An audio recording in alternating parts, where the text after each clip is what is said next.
पहले एपिसोड में अभी तक आप देख चुके थे कि जनरल भिंडरवाला की मृत्यु हो चुकी थी और स्वर्ण मंदिर को आजाद कर लिया गया था। लेकिन इसके साथ ही सिखों के सबसे बड़ी धार्मिक संस्था पर मिलिट्री ऑपरेशन हुआ था। ये हर सिखों के दिल में गहरा जख्म दे गया था और खालिस्तानी इसी मौके की फिराक में थे। वो गुस्से को भुनाना चाहते थे और इस गुस्से के भुनाने में दो उसके आदमियों ने और साथ दिया जो प्रधानमंत्री कार्यालय में अंगरक्षक के रूप में कार्यरत थे, सतवंत सिंह और बेअंत सिंह। सुबह सुबह प्राइम मिनिस्टर अपने ऑफिस से बाहर आ रही थी और जैसे ही एक बाज दिखाई दिया उसने इशारा किया और वो कार्बन की मुंह प्राइम मिनिस्टर की तरफ खोल दिया। 16 गोलियों से छलनी कर दिया गया। जाहिर सी बात है, भारत जैसे लोकतांत्रिक इतने बड़े देश का प्राइम मिनिस्टर की हत्या हुई थी। जनता में आक्रोश था और कुछ ही क्षणों में ये सिख विरोधी दंगों का रूप ले लिया। इन दंगों ने कई परिवार उजाड़ दिए। उस सन ने हमें इतने जख्म दिए, अभी तक नहीं। हजारों सिख मारे गए। यहाँ से लेके ये फाड़ दिए, कुल्हाड़ी मारी, फिर उन्होंने जलाया। उसकी संपत्तियां लूट ली गई।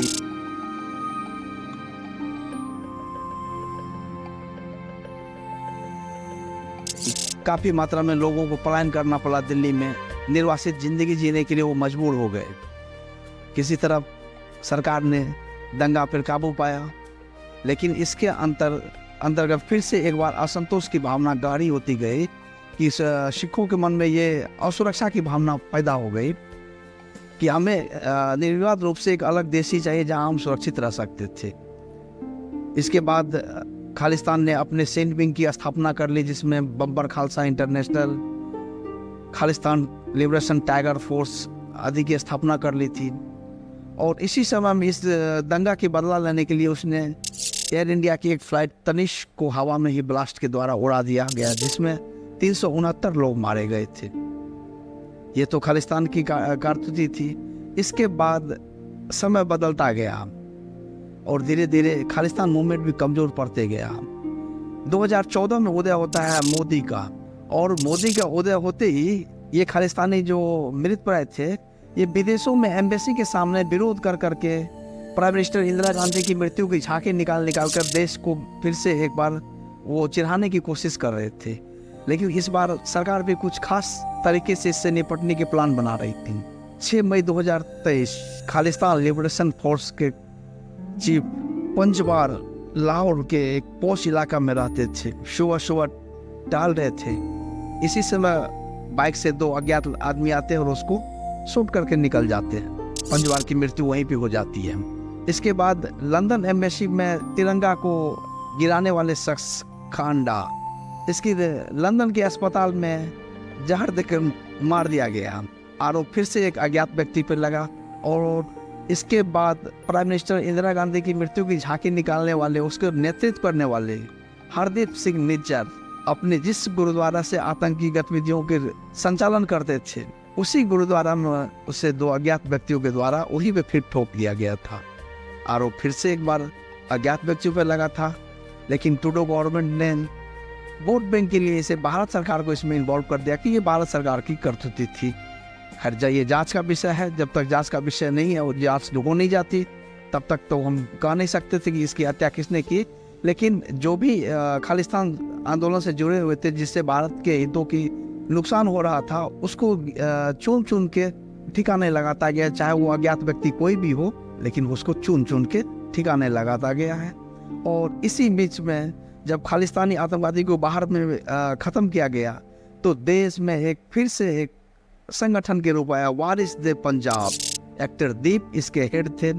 किसान आंदोलन में आपने देखा होगा लाल किले पे किस तरह से उसने खालिस्तानी झंडा लगाया था। उसकी भी एक रहस्यमयी मौत होती है रोड एक्सीडेंट में, और उस एक्सीडेंट के बाद, उसकी मृत्यु के बाद उसका जगह लेता है अमृतपाल सिंह, एक ट्रक ड्राइवर जो दुबई में ट्रक ड्राइवर का काम करते थे।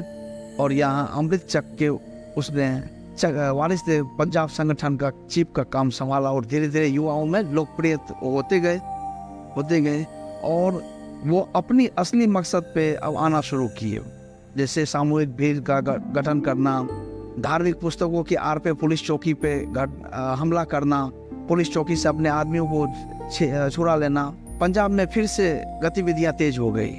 आखिरकार सरकार को इसके खिलाफ एक्शन लेना पड़ा और काफ़ी मशक्क़त के बाद इसको गिरफ्तार किया गया और असम के एक जेल में रखा गया। 2024 के लोकसभा चुनाव अमृतपाल निर्दलीय रूप से खड़ा होते हैं और तकरीबन 2.5 लाख वोटों से वो जीत जाते हैं, जेल में रहते हुए एक निर्दलीय प्रत्याशी के रूप में। और इसमें एक और जिक्र भूल गया था, बब्बर खालसा गिरोह के द्वारा 1995 में तत्कालीन चीफ मिनिस्टर बेअंत सिंह को सुसाइड बम के द्वारा उड़ा दिया जाता है।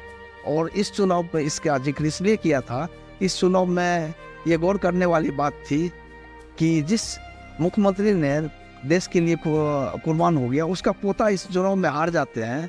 और जिन आतंकियों ने इंदिरा गांधी पे सैनिकों ने गोली चलाई थी, उसका पोता इस इलेक्शन में चुनाव जीत जाते हैं। ये थी पंजाब की अब तक की कहानी। अगले फिर किसी टॉपिक के साथ मिलेंगे, तब तक के लिए नमस्कार।